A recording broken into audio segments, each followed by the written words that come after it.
It's a devastating consequence of the economic slowdown. As states reopen, freezes on rent and evictions are beginning to expire, and folks will be faced with repaying months of back rent. Vanessa Yurkovich explains. Kiana Ashley is being evicted, and a nightmare is unfolding for her and her 5-year-old son, Nazir. That's something I wouldn't wish on my worst enemy, because not knowing where you're going to rest your head at for the next day, that's not good.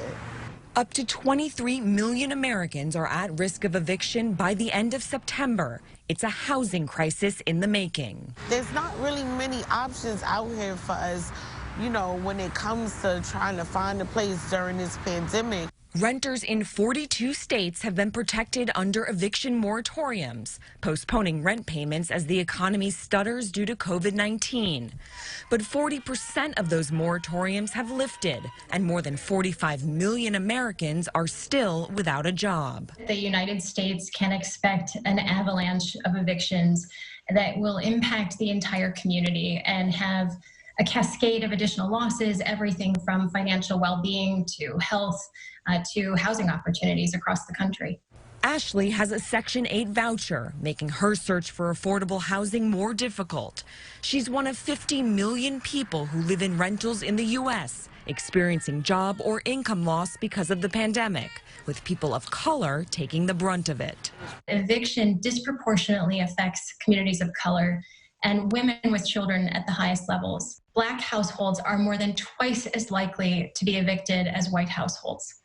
So it's significant impact that we're going to have here. And that could lead to record homelessness. The Coalition for the Homeless in New York City says its mobile soup kitchens have seen a 100% increase in need. We've never seen anything like this. And again, we know that this isn't the end. It's not even the middle. This is only the beginning of the crisis to come. The HEROES Act, passed by the House but stalled in the Senate, would provide $100 billion in rental relief, including a national moratorium on evictions, keeping people like Ashley out of shelters. She's been there before with her son and doesn't want to have to go back. No child deserves to have to go through an experience like that, but that's a very big fear of mine, because just going through the process of a loophole of being denied and not knowing where you're going, it's not a good feeling.